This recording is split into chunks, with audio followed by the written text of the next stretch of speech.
Hey guys, Max here, back with some more massive Google Ads content. And today I have a huge video for you guys. It is going to be how to build $1 million Google Ads campaign from scratch if I had to start all over again. Now, this is a heavily requested topic from many viewers. It's very difficult to find a full walkthrough of exactly how to set up a campaign, especially if you're new to Google Ads. So I want to make you guys a video here, make it super clear and cut all the fluff and to show you exactly what you need to set up a high-performing Google Ads campaign. So let's get right to it. You can see we are sitting here in an account now. This is an outdated account, but do have some previous results on here of high-performing Google Ads campaigns. And don't bother following these guys up. We're not running ads for them anymore. They aren't running ads anymore onto bigger and better things. It's an outdated page now, so, but yeah, let's get started on the campaign setup. So first of all, the very first thing you want to do is go to the top left here, click create, and then click campaign. Now, once we get into the new campaign screen here, you get to choose your objective for the campaign. Now, this is where I like to pick create a campaign without a goals guidance. You can choose sales or leads if you're interested. However, I find it can sometimes just produce more difficulty in setup than is really required. So I like to go with create without a goals guidance, just to keep everything straightforward and simple and very clear for you guys and easy for you to replicate as well. So once you selected this option, we want to go for a search campaign. So today I am going to show you how to set up a search campaign. It is the most fundamental and most used campaign within all of Google across all account types, and is the most important campaign you will be running if you're a service-based business. And if you're an e-commerce business, don't click off. Search campaigns can still be incredibly useful for you if you do them the right way. And I'll be showing you exactly how to do them the right way. So let's dive in and go through search campaign setup. Now, use these conversion goals for campaign performance optimization. What does this mean? So this is the goals that you're telling Google you want to achieve within this campaign. Now, basically, put simply, you're saying to Google, hey, I want you to find me people who are likely to complete these actions, right? Now, the actions that we have set up on here are only the primary actions that we're really looking for, which is phone calls and lead form submissions. This one's just an extra one that's related to phone calls as well. But what you want to have in this goals section is only your revenue generating activities, essentially. So in the case of a service-based business, the closest thing we can get to a revenue generating activity without using offline conversions is either a lead form submission or a phone call, and make sure it's a properly tracked phone call and not just a click to call. And if you're an e-commerce brand, you only want to be using really a purchase goal in here. That's pretty much the only thing you'll ever be targeting as a goal for an e-commerce search campaign. You don't want to target add to cart. You don't want to target begin checkout. Both of those are going to give Google inadequate signals, and it's going to encourage Google to find those lower intent individuals rather than the purchasing individuals. And then, like I said, from a service-based business perspective, we're almost always looking at phone calls and lead form submissions. So once you have all those set up in there, this obviously requires a conversion tracking setup to have these goals in here. And we will save the conversion tracking setup for another video. But if you have some already running, then definitely just throw those in there, the ones that you're looking to achieve. Now, let's keep on moving. Select the results you want to get from this campaign. This is a pretty irrelevant section here. Not much use out of it, to be honest. I never really use it. It just, once again, overcomplicates things. Continue. Campaign name. So this campaign, this example I'm going to use for you guys, is going to be a campaign that this company may have used in the past, and it would be for end of tenancy cleaning. So that's a specific type of cleaning in Melbourne, right? So that's an easy way to name the campaign, just what you're targeting and your target location. And sometimes your bid strategy, sometimes your campaign type. So you might go search and max clicks. You'll see later what the max clicks means. So that is what we're going for now. And let's continue on that. And we'll go start new. If you have a draft sitting around, to start new. Bidding, what do you want to focus on? Now, you might have noticed that I just called this campaign max clicks. The reason for that is because we're going to use a maximize clicks bidding strategy. Now, you may see conversions and think, well, I want more conversions coming in, so shouldn't I be focusing on conversions? The thing is, if you're in a new Google Ads account, a fresh account that doesn't have much data, that doesn't have any previous conversions in the account, Google is going to have a very hard time getting you more conversions. It's like you're telling Google, hey, I want more of this, but it doesn't even know what that is. It's never had a conversion. You say, I want more lead form submissions, but it's never even seen a lead form submission. So it doesn't know who to target. It doesn't know what to target or what to even aim for, right? So at the beginning of the campaign, we almost always just want to bid using maximize clicks. If you're interested in optimizing performance even more, you can use manual CPC, but that's something, once again, we'll cover in a different video, and something that you can't actually select in this initial screen anyway. So let's just focus on click setup. Maximum cost per click bid limit. This is something you want to be using once you identify the general cost per click averages in your industry. So you may not know from the outset what kind of cost per clicks you'll be getting when you start running your ads, and that's totally okay. So we can start with maximizing clicks. But as you move forward, you'll start to notice what an average cost per click is in your industry, and you can put a bid limit on that to make sure you aren't going too far above it, right? You aren't wasting a lot of money on an expensive click. But for now, let's just leave that and just focus on clicks. Keep it simple. Now, this is a very important step. Search network and display network. You want to turn both of these off. Almost always. I very, very rarely have these selections ticked in any campaigns that I run. The reason for this is because when you're starting out with a new campaign, you always want to be targeting the highest intent users that you can find, right? The problem with the search network and the display network is they often have very low quality traffic. Search network is basically just search engines outside of google.com. Now, I imagine if you're on Google Ads, you probably want to be running your ads on google.com. So we want to make sure that we limit to just Google. And display network is showing images and display ads across a range of websites. This can be useful when it's used in its own campaign as a display campaign, but within a search campaign, I very, very rarely see any high performance from this. So turn both of these off. Absolutely. If you're at the beginning of your journey, there is no need for them. Sometimes down the path, maybe you'd consider them if you're running out of traffic, but it's a very rare kind of thing. So keep those off. Locations. Now, you saw in the beginning of this campaign, I titled it Melbourne, right? So that's what we're going to target. Melbourne is a large city in Australia. So we will target that there. And as you can see, boom, we've targeted Melbourne, right? That's great. Super easy. Just type in what you want and target it. You can also use the advanced search here. So let's say I want to target a radius surrounding one of these specific suburbs in Melbourne. So maybe a radius surrounding St. Kilda. Okay, 20-mile radius. There you go. Boom, we got a circle. You can extend that radius if you like, miles, kilometers, select other locations, add in as many locations as you wish, as many locations as are applicable to your business.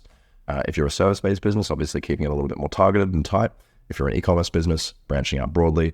But I'd usually recommend in your first campaign, don't target every single country if you're an e-commerce business. Either to start in the US or in your home country or in maybe English-speaking countries, right? But keep it simple from the start. Try and target your highest intent audiences. Always keep that in mind. Now, this is also very important. Location options, presence or interest or presence. We want presence. The reason for that is because presence or interest implies that anyone who is interested in the location can see the ad. Now, this is a problem because if we have someone from the Philippines who's looking to go on holidays to Australia, right? They may be searching for Melbourne on Google. They may be searching for Melbourne accommodation, Melbourne car rental, things like that. Now, what that means to Google is that they have an interest in Melbourne. However, we don't want to show those kind of people our ads because they're unlikely to be looking for services in Melbourne that we're selling. So we do not want presence or interest. We just want presence, which means we're just targeting the people who live there or spend a lot of time there, which is what we want. Okay, great. Languages. You want to run with English 90% of the time. If you have another language that you're targeting, feel free, but I just usually pop English in there. Audience segments. This is something where you can either target specific audiences or observe specific audiences. Now, once again, if you're in the early stages of your account, setting up one of your first campaigns, you do not want to be narrowing your targeting using this because it can get a bit out of hand, right? as much as I say you want to target your highest intent audiences, in here, you want to give Google a little bit more room when it comes to audience segments, right? Especially from the beginning. So I'd recommend going on observation, which means that what Google is going to do is it's going to monitor these audiences. It's not going to target them, but it'll monitor when people from these audiences click, and it'll give you metrics on whether they're performing better than other audiences, right? So we may want to select these in-market segments for house cleaning services, business services, household cleaning supplies, right? All of these now are selected and they're going to be observed by Google. So if Google finds that people who are in the market for home cleaning services perform better than normal people, which is very likely, it's going to tell us that. And then once we get that data that shows us that these audiences perform better, we can start targeting those audiences and narrowing our reach. But for the most part, add some in if you'd like to observe. Don't start with targeting. All right, next up, broad match keywords. We don't have a choice here because we're using max clicks, but almost always keep this off. It's very rare that you want to be using broad match keywords solely in a campaign, especially at the beginning. Automatically created assets, keep this off. We don't want Google generating assets for our ads. Ad rotation, standard. Start and end dates, standard, or just start today. Ad schedule, if you have specific business hours that you only want to be running your ads within those business hours, so this is useful if you're running call ads and you want to make sure that you only have people calling you while you're in the office or the phones are manned. However, if you're working with lead form submissions, maybe you don't really need this because people can still submit a lead form at 9 p.m. at night, right? So keep in mind whatever you think is more reasonable for you, whenever you want to be showing the ads, but you can type in here, Monday to Friday, 9 a.m. to 5 p.m., for example, right? And then you'll be targeting just business hours. Aside from that, the rest of our settings should be good for now. And let's move on to the next one. So, keyword and asset generation. Google wants you to use their AI to develop your keywords and ads because it will probably make them more money. We don't want to do this 90% of the time, and we are going to instead do it manually. So don't worry about this one, just hit skip. Keywords and ads. All right, let's get started with our keywords. So, like I wrote at the beginning here, this campaign is targeting end of tenancy cleaning. Now, end of tenancy cleaning is essentially just when someone finishes renting a property, when their lease expires, they have to move out and they have to get the apartment cleaned before they move out in order to get their bond back and in order to be able to pass on a property, right? So that's the kind of audience we're looking to target here. Now, how are we going to target them effectively with keywords? So, like I said earlier, we don't really want to be using broad match keywords. We want to be sticking, for the moment, we want to be sticking to phrase match and exact match. The reason for that is because, once again, it just allows us to reach much tighter, much more relevant, high quality, high intent audiences. So, for example, also, let me explain the match types for you briefly. We have phrase match if a word is in quotation marks here, and we have exact match if a word is in square brackets here. Now, exact match, let's say we have exact match for end of tenancy cleaning. Now, this may match to something very, very close, such as a typo, right? So like end of tenancy cleaning, for example, okay? It could also match to something like end of tenancy clean, right? So these are the things that people will be searching, and our keyword will be triggering on them because they're very, very similar, and that's what exact match means. However, if we move into phrase match, let's say we go phrase match for end of tenancy cleaning, we may be matching these to search terms such as end of lease cleaning, or maybe move out clean, because once again, this has the exact same intent. However, it's just a different phrase, right? So that's sort of what phrase match means. It may be a different way of saying it, but it has the exact same intent. Now, the problem is if you move into broad match, let's say we go broad match on end of tenancy cleaning, so nothing around the words here. This could match to very, very broad things, right? So this could match to commercial services cleaning, right? Or a very wide range of things, right? This could even match to something like hospital cleaning, right? It can be so broad when you use broad match. So you really, in 90% of cases at the beginning, do not want to be using it. So now that we know what match types are, how many keywords do we need? I usually recommend between 5 to 10. Use your match types depending on how much allowance you want to give Google. So in this case, I'm going to stick with phrase match because I think it's the right choice for us, especially at the beginning. The other benefit of phrase match is it gives you more suggestions, right? So when you start getting data coming in, start getting search terms coming in, you can see what your audience is searching. That's going to give you more ideas for more keywords you can use in the future and how you can get more reach to high intent audiences. So end of tenancy cleaning, maybe move out cleaning, end of lease cleaning, right? So all of these are kind of phrases we want to target, and similar phrases to these as well we also want to target. So that's why we're going on phrase match. Like I said, you don't need a huge amount. I think between 5 and 10 keywords is great per ad group. And make sure that every ad group has a very strict theme. So let's say if this business were to do both end of tenancy cleaning and also commercial cleaning, we don't want these in the same ad group because it's not targeted, right? We want to make sure every ad group is very clearly separated so we can easily track the data and easily optimize our campaigns. So if we were to also offer commercial services, we go, this ad group is just end of tenancy cleaning. We have another ad group for commercial cleaning, and so on and so forth, right? So each service typically gets an ad group. And if you're an e-commerce brand, typically each product category would have an ad group, right? So you might be a jewelry brand, you have a category for rings, an ad group for rings, an ad group for necklaces, an ad group for bracelets, right? Take that as an example, but make sure that your ad groups are always clearly separated by theme. So that's keywords covered for us. Now, ads. This can be a little bit overwhelming. What I'm going to show you here is an example of an ad, a high converting ad that I ran for this company a few months ago. So we can see, don't worry about this violation. This just means that the link no longer works, which is fine. But right from the top, okay, final URL. This is the landing page that you want to send your traffic to. Make sure that your landing page is specific to the service you're offering. So for example, we're offering end of lease cleaning, right? And we have a specific landing page just for end of lease cleaning. The more specific landing pages, the more likely your customers are to convert.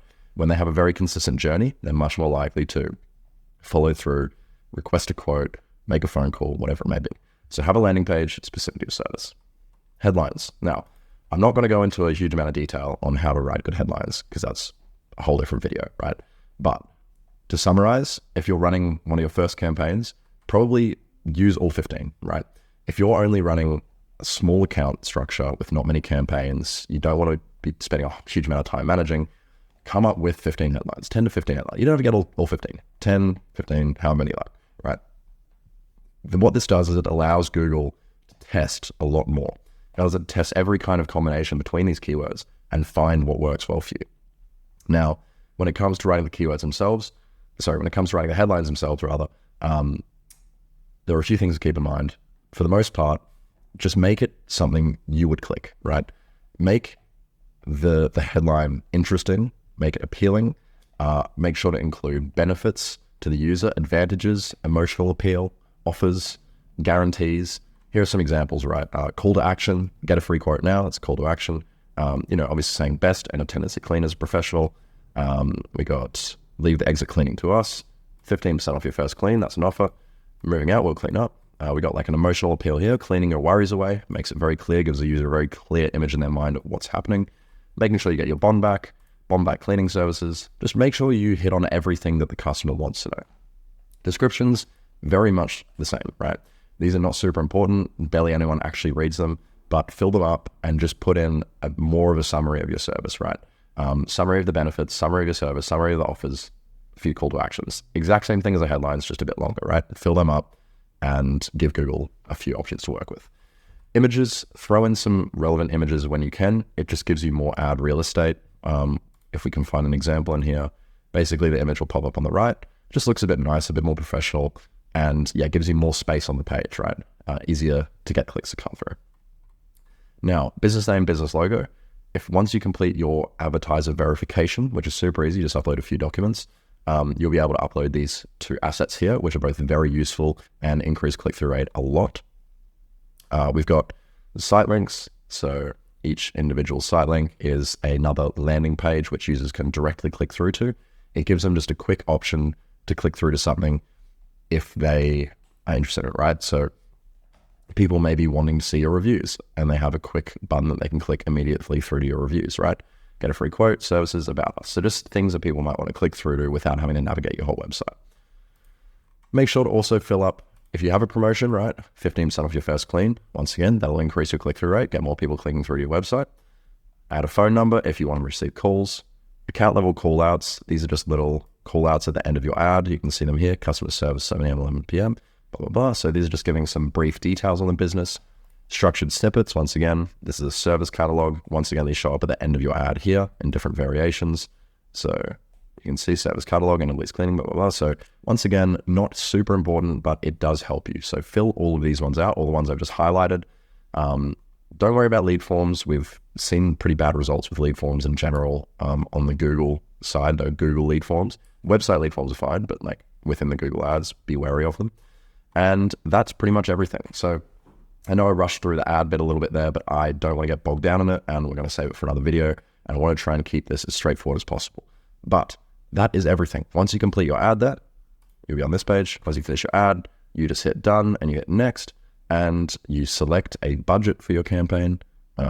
See if it'll let me come through here. Okay, budget, great. Set the budget on whatever you can afford, essentially. The more budget, the better. The more budget you have, the quicker you'll be able to optimize your campaign. Keep that in mind. And also keep in mind how much you will be expecting to get a conversion for, right? So if you have a service that costs $5,000, you're probably not going to get leads if you're spending $10 a day. Just because the service is so expensive, it's going to cost you a lot more to get a lead. Whereas if you're selling a $50 product, you can probably get conversions in with only $10, $20 to spend, right? So always keep in mind that the amount that it will cost you to get a customer is proportional to the cost of your service in 90% of cases. So set your budget on whatever you can afford, head on through, and then once you're all done here, we'll probably get a few errors because we haven't completed this. Don't worry about that. But once you're finished, you'll have an option over here to publish, and that is everything. So I hope that was helpful to you guys. That is literally everything I do when I set up a new search campaign, and I think it is going to help you a lot. That is all you need. If you follow those steps exactly, you probably will get a reasonably well-performing search campaign, right? It probably will work well for you. And if you just watch all this and you went, wow, that's a lot. I don't really have time to do all that. I don't feel comfortable doing it. Book a call with me down below or leave a comment. Just let me know. I'll be more than happy to help out with Google Ads. We can jump on call, discuss it, and see how I can help you. But that's all from me today. Hope you enjoyed the video, and I'll see you guys in the next one.